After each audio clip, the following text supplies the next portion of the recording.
The giant screen in the Zark war room showed a blue and green planet. Commander Drakthar looked at it with his 4 yellow eyes and smiled, showing his sharp teeth. "This planet is perfect," he said to his officers. "The locals call it Earth. It has many resources we need, and the people there are weak. They have never been to other stars." His second-in-command, Officer Velnar, looked worried. "But sir, Galactic Council rules say we must talk to new species first. We should introduce ourselves and offer them a place in the council." Drakthar laughed. "The council is far away, and they talk too much. By the time they decide what to do, we will already own this planet. The Earth people have good tech for their level, but they can't fight our ships. They will surrender quickly." Velnar bowed his head. "Yes, Commander." On Earth, at a military base in Nevada, alarms were going off. Air Force General Pete Adams ran into the control room. "What's happening?" A young officer pointed at her screen. "Sir, we've spotted 10 large objects coming toward Earth. They're moving very fast and changing direction. They're not meteors or satellites." General Adams felt cold. After years of wondering if humans were alone in space, he now had his answer. And it wasn't friendly. "Call the president," he ordered. Now. In Washington, D.C., Navy Captain John Miller was eating breakfast when his phone rang. 20 minutes later, he was in a helicopter flying to a secret base. When he arrived, he was taken to a room where several military leaders and scientists sat around a table. Among them was Dr. Lisa Brown, NASA's top expert on space communication. "Captain Miller," said General Adams, "we have visitors from space, and they don't look friendly." Dr. Brown showed images on a screen. "These ships entered our solar system 3 days ago. They're now in Earth orbit. They're using technology we can't even understand." "What do they want?" Miller asked. As if answering his question, every TV, radio, phone, and computer on Earth suddenly showed the same message. A tall, thin alien with scaly skin and 4 yellow eyes appeared on screens worldwide. "People of Earth," the alien said in perfect English, "I am Commander Drakthar of the Zark Empire.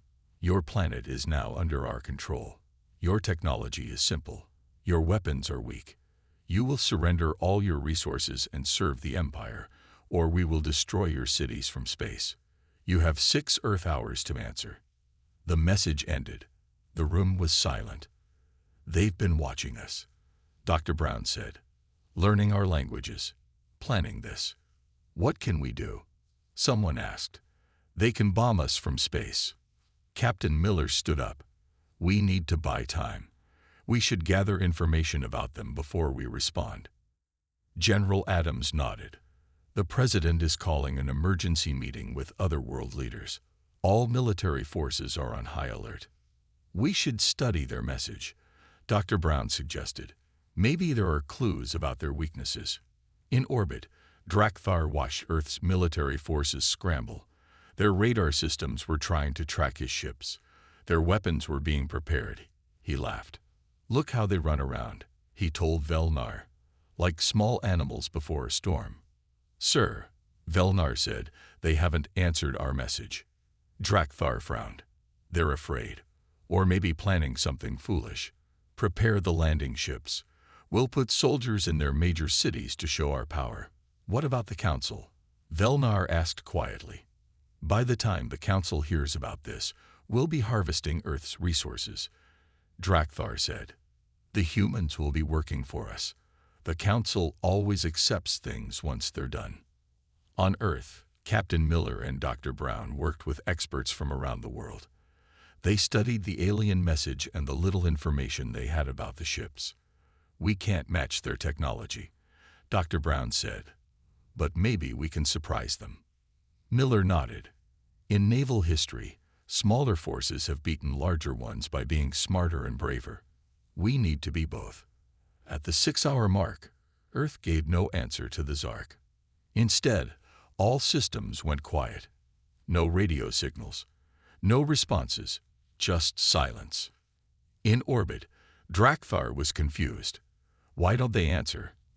Don't they understand their situation? Velnar checked the sensors. Sir, they've gone dark. They've turned off most of their communications. Then they choose war, Drakthar said. Begin the invasion.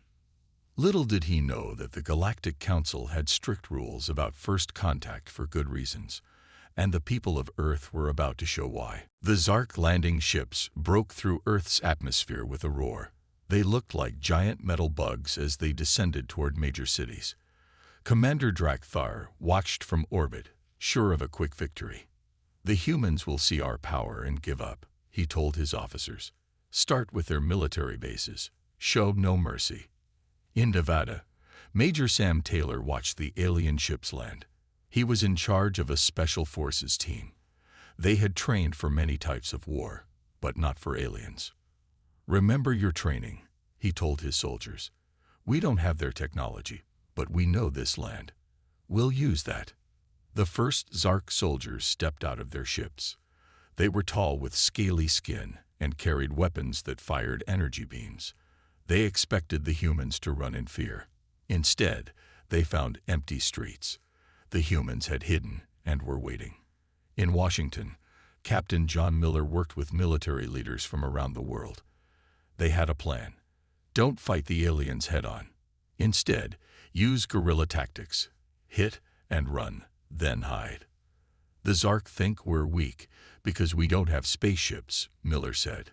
But humans have been fighting wars for thousands of years. We know how to adapt. In her lab, Dr. Lisa Brown studied a piece of Zark technology. A team had managed to steal it during a skirmish. She noticed something strange about how it worked. Their tech uses a specific frequency to communicate, she told Miller over a secure line. If we can disrupt that, we might have a chance.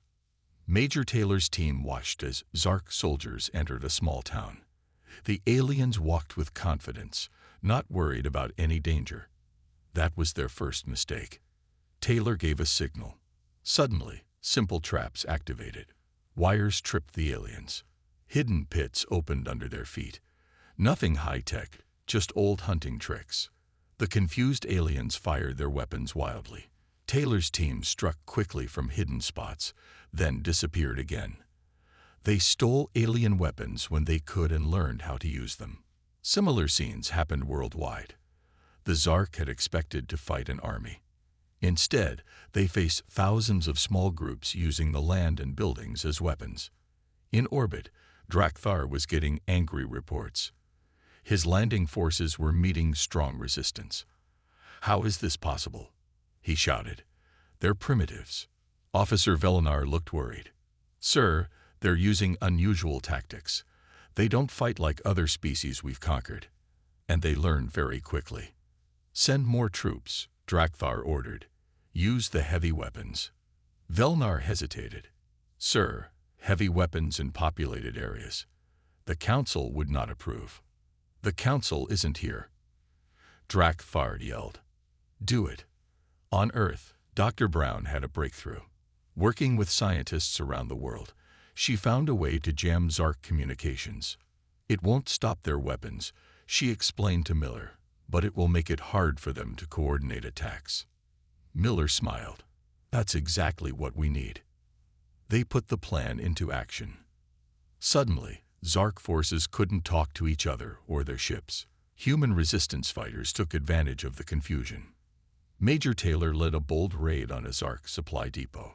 His team captured more alien technology and freed humans who had been taken prisoner. The aliens think we're just one thing, humans, Taylor told his team. But we're many different people with different skills. That's our strength. 3 weeks into the invasion, the Zark were not winning as they had expected. They held areas around their landing ships, but couldn't move far without being attacked. In his ship, Drakthar received more bad news. The humans had shot down one of his smaller vessels using modified Earth weapons combined with stolen Zark technology. Impossible, he said. How can they learn to use our tech so quickly? Velinar looked at the reports. Sir, I think we underestimated them. And there's another problem. What? Drakthar asked. Our invasion has been noticed. A priori Federation ship passed by this system. They've surely reported to the Galactic Council by now. Drakthar's scales turned pale. The Council would not be happy about an unauthorized invasion. But he couldn't stop now. Send a message to the Empire. We need reinforcements, he ordered.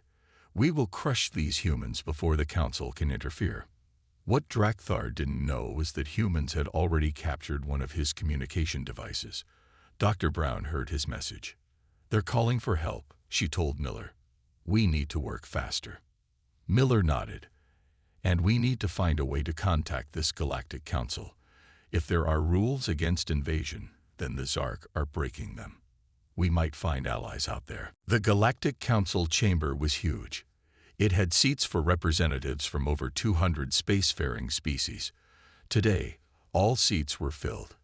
News of the Zark invasion of Earth had spread quickly. High Counselor Jembak, one of the oldest beings in the galaxy, called the meeting to order. His voice was calm but carried throughout the room. We are here to discuss the Zark Empire's actions in the Sol system, he said. Ambassador Exilvex of the Priori Federation will present evidence. Exilvex stood. She was tall and slender with blue skin that seemed to glow. She touched a control, and images of Earth and the Zark ships appeared in the air. 3 standard weeks ago, Zark forces invaded this planet called Earth, she said. The humans are a pre-FTL species who have not yet been officially welcomed to the galactic community. The Zark invasion breaks our most important rule, non-interference with developing worlds. Murmurs filled the chamber. Breaking this rule was serious. Karine of the Sentient Rights Committee spoke next. This is horrible. The humans must be terrified. They've never seen aliens before, and their first contact is an invasion. The Zark representative, a nervous-looking official named Greltok, tried to defend his people. The humans are dangerous. They have nuclear weapons and many conflicts among themselves. Commander Drakthar acted to protect the Empire's interests by attacking a world that can't reach your space. Karine asked with disgust. The debate grew heated. Some council members wanted to send ships to stop the Zark. Others worried about getting involved with humans, who were known to be unpredictable. Before we vote, said High Counselor Jembak, we should hear from someone who knows the humans. Bring in the Earth person. Guards led in a man. He looked tired and confused. This was Frank Jackson, an American tourist who had been on vacation in Europe when the Zark arrived. They had captured him during a raid and brought him to their ship.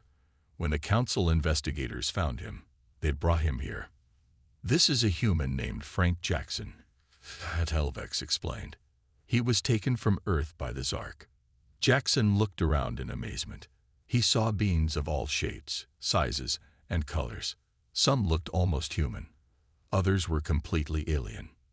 Mr. Jackson, said Jembak gently, can you tell us about your world's response to the invasion? Jackson stood straight. He was scared but determined to represent Earth well. The Zark thought we would surrender easily, he said. They were wrong. Humans don't give up. We've been fighting each other for thousands of years, so we know a lot about war. Now we're all fighting together against the Zark. But their technology is far beyond yours, said a council member. Yes, Jackson agreed, but we learn fast. We've already figured out how to jam their communications and take down some of their ships, and we're just getting started. Greltok, the Zark representative, laughed. This primitive is lying. Commander Drakthar reports the humans will be defeated soon. Jackson smiled. That's what Napoleon thought about Russia, what Hitler thought about Britain, what many others thought throughout our history. They all learned humans are hard to beat, especially when we work together. His words caused a stir. Many council members had never heard a human speak before. The Zark invaded without permission. Jackson continued. They've killed thousands of people. If there are rules against that in your council, they broke them. We didn't ask for this fight, but we will finish it. After Jackson was let out, the council voted. They would send observers to Earth to report on the situation. They would not directly interfere yet, but they would watch closely. The Zark have 1 month to withdraw their forces, declared Jembak. If they do not, the Council will consider further action. As the meeting ended, many Council members wondered the same thing. What if the humans won on their own? What would that mean for the galaxy? On Earth, the fight continued. And in space, news of the strange humans who resisted the mighty Zark began to spread. 6 weeks into the invasion, things were not going as Commander Drakthar had planned. The Zark controlled the areas around their landing zones, but couldn't move far without facing fierce resistance. In a hidden underground lab in Arizona, engineer Olivia Martinez worked day and night. Around her, a team of scientists studied pieces of Zark technology. They had gathered these from crashed ships and fallen soldiers. "I think I've got it," Olivia said, holding up a small device. "This can completely block their communication signals. Not just jam them, block them." Dr. Lisa Brown looked up from her own work. "How far can it reach?" "About 2 miles now," Olivia answered. "But if we can get the parts, we could make bigger ones to cover whole cities." Dr. Brown smiled. "That's exactly what we need." In Chicago, former Army Sergeant Paul Wright led a group of civilians. They weren't soldiers, but they had learned to fight. They moved through the city using underground tunnels and hidden paths, striking at Zark patrols, and then disappearing. "The key is to never fight fair," Paul told his group. "We're not trying to win battles. We're trying to make it too hard for them to stay." That day, they set off homemade bombs near a Zark supply depot. While the aliens were distracted, they stole food and medicine the Zark had taken from human stores. Similar groups existed in every city the Zark had tried to control. The aliens couldn't tell who was a fighter and who wasn't. Every human seemed to be a potential threat. Captain John Miller watched as technicians worked on a captured Zark ship. It had taken weeks to figure out how it worked, but now they were close. "Are you sure you want to be the test pilot?" General Adams asked him. Miller nodded. "I spent more time studying their controls than anyone else. Besides, someone has to do it." The ship was smaller than the main Zark vessels. It was a scout ship designed for short trips. But if humans could fly it, they could learn how Zark ships worked. They might even be able to get close to the Zark command ship in orbit. In space, the Galactic Council observers watched with growing surprise. Their ships stayed hidden, using technology that the humans couldn't detect. They recorded everything. "The humans adapt faster than any species I've seen," said the lead observer, a tall being named Trell. "They've already begun using Zark technology against them." "Should we intervene?" asked his assistant. Trell shook his head. "Not yet. The Council gave the Zark 1 month to withdraw. Besides, I'm not sure the humans need our help." In orbit, Drakthar received bad news. His reinforcements had finally arrived, but they had been attacked as soon as they entered Earth's atmosphere. "How?" he demanded. "How could they target our ship so accurately?" Officer Velinar looked grim. "Sir, they're using our own targeting systems against us. They've figured out how they work." Drakthar couldn't believe it. "That's impossible. It took our engineers years to develop those systems." "The humans work together in ways we didn't expect," Velinar explained. "They share information globally. When one group learns something, they all learn it." Just then, alarms sounded. A small ship was approaching the command vessel. "It's one of ours," said a confused officer. "No," Velinar said, checking the sensors. "It's one of our ships, but it's being flown by a human." Inside the stolen scout ship, Captain Miller felt sweat on his forehead as he flew toward the massive Zark command ship. He wasn't attacking, not yet.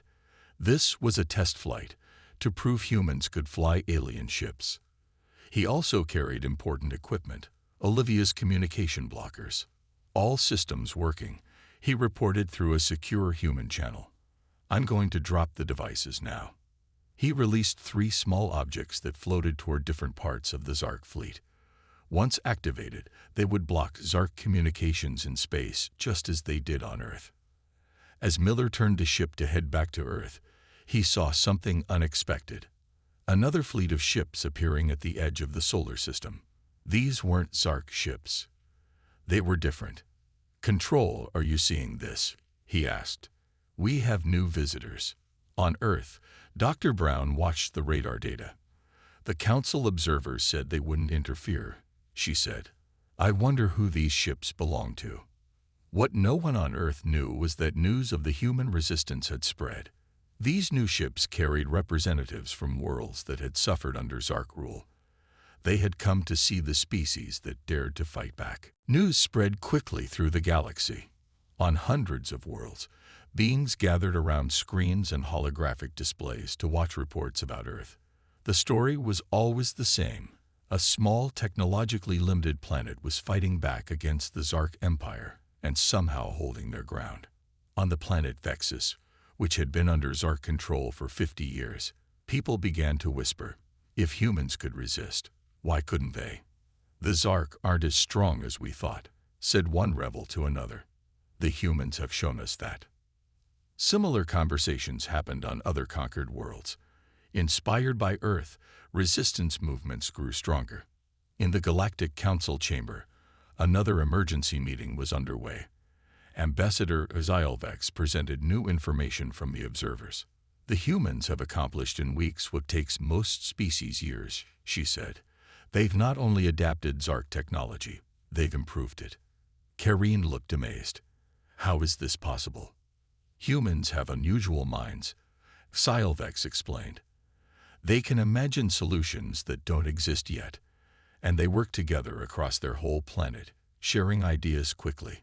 The Zark representative, Greltok, looked nervous. "The Zark Empire demands the Council stay out of this matter. Earth is ours to claim." Many Council members laughed at this. The Zark were clearly losing, and everyone knew it. "The deadline for withdrawal is in 2 weeks," High Counselor Jem Back reminded everyone. "If the Zark do not leave Earth by then, the Council will vote on sanctions." Frank Jackson had been given a small room in the Council station. He had spent weeks learning about the galaxy and its many species. Now he served as an unofficial ambassador for Earth. A Council aide came to his room. "The representatives from Vexus wish to speak with you," she said. Jackson followed her to a meeting room where 3 beings waited. They looked somewhat like tall, thin humans with purple skin. "We have been watching your world's fight against the Zark," one said. "We wish to help." Jackson leaned forward. "How?" "We have suffered under Zark rule for generations. We have people inside their military and government. We can provide information about their weaknesses." Jackson smiled. Earth had found its first allies among the stars. Back on Earth, Dr. Lisa Brown worked with scientists around the world. They had made a breakthrough. "We've figured out how their faster-than-light engines work," she told Captain Miller. "It's amazing. They bend space itself." "Can we build one?" Miller asked. "Not a big one. Not yet," she answered. "But a small prototype, yes. I think we can." In another lab, Olivia Martinez had more good news. "We've cracked their energy weapons. We can make our own now, and we've made them better." Human creativity, combined with alien technology, was producing results that shocked even the Council observers. On the Zark homeworld, the High Command was in crisis. Reports from Earth were disturbing. "How can Commander Drakthar be losing to primitives?" demanded the Zark Emperor. No one had a good answer. Worse, the news from Earth had reached other conquered worlds. Rebellions were breaking out across the Empire. "The Council is threatening sanctions," said an advisor, "and our forces are stretched thin with these new rebellions." The Emperor hissed in anger. "Drakthar has failed us. He must not return." In Earth orbit, Commander Drakthar knew his position was getting worse each day. The humans kept adapting. Now they had allies. Ships from Vexus and other worlds watched from a distance, sometimes sending supplies to Earth. We should retreat, Officer Velnar suggested. We can tell the Emperor that the Council forced us to leave. Retreat, Drakthar shouted. The mighty Zark Empire does not retreat from primitives. But even as he spoke, alarms sounded throughout his ship. Earth's defenses had detected a small object rising from the planet's surface. What is that? Drakthar demanded. Velnar checked the sensors. It appears to be. It can't be. It's a small craft using a crude version of our FTL technology. Drakthar's scales turned pale. The humans had built their own faster-than-light engine in just 2 months. If they could do that, what else could they do? For the first time, he felt afraid. Not just for himself, but for the future of the Empire. The humans weren't just defending their world. They were preparing to reach the stars. And when they did, they would remember who had attacked them first. 3 months after the invasion began, Earth was ready to fight back. In military bases around the world, soldiers prepared for a coordinated attack. This time, they wouldn't just defend. They would push the Zark off their planet. General Adams looked at the gathered leaders on his screen. Representatives from every major nation were there. Today, we take back our world, he said. Everyone knows their part. Good luck. The global counteroffensive began at dawn. In North America, Major Sam Taylor led troops equipped with new weapons based on Zark technology. These guns fired energy beams that could break through Zark armor. Remember, aim for their communication devices first, he told his soldiers. Cut them off from each other. Around the world, similar attacks happened at the same time.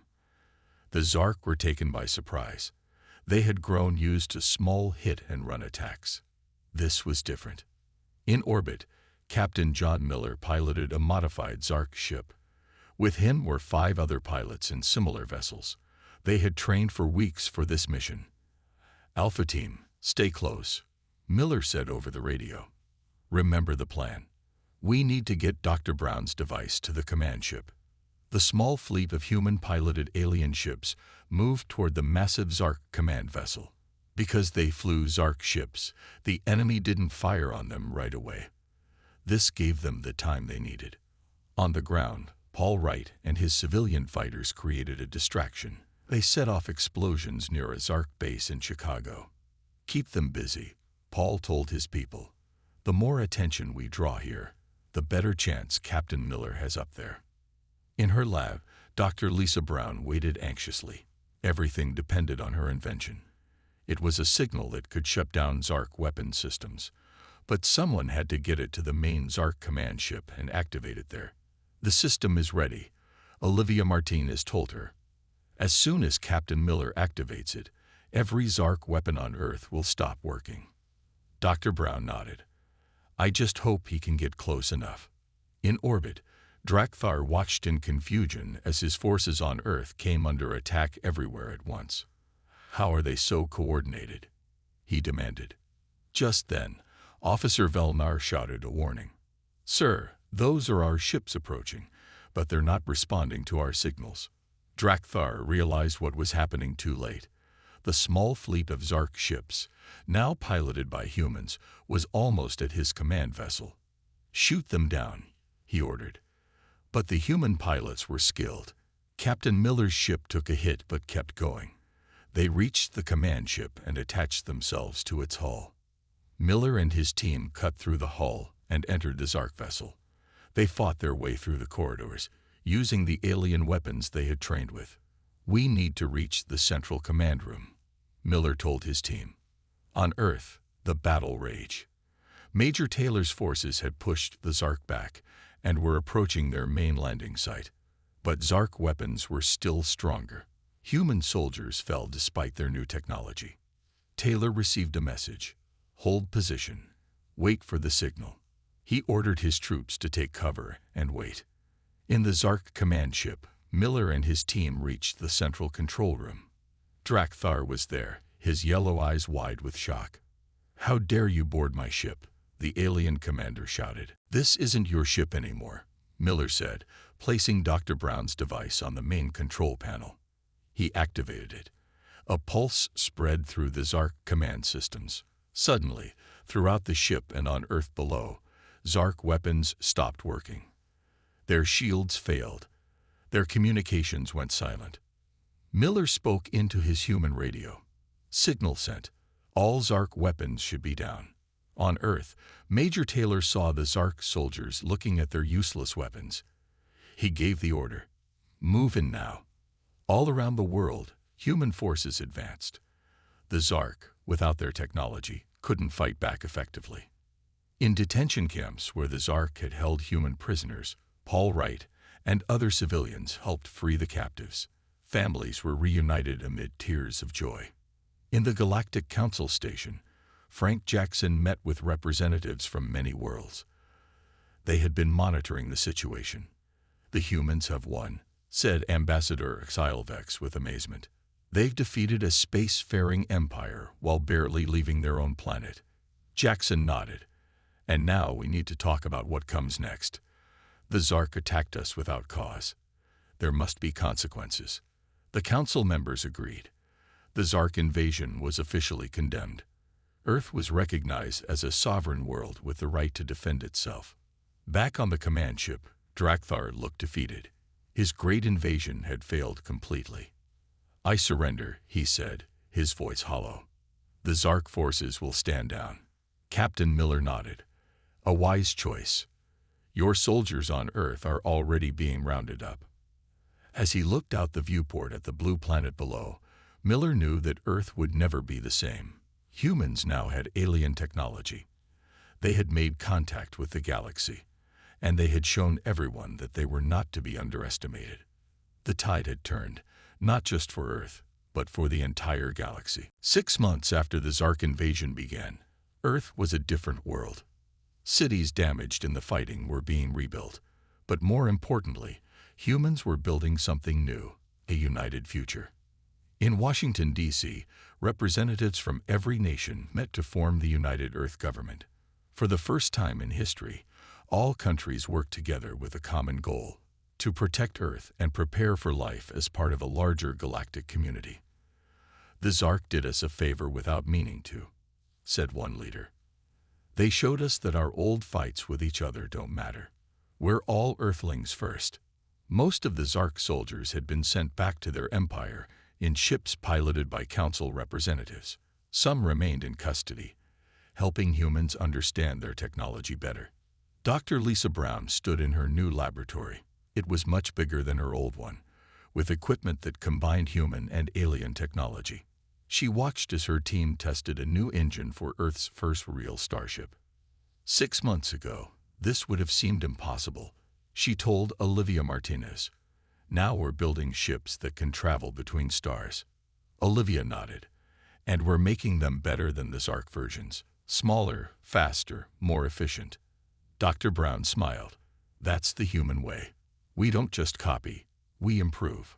At a military base in Nevada, Captain John Miller inspected a line of new space fighters.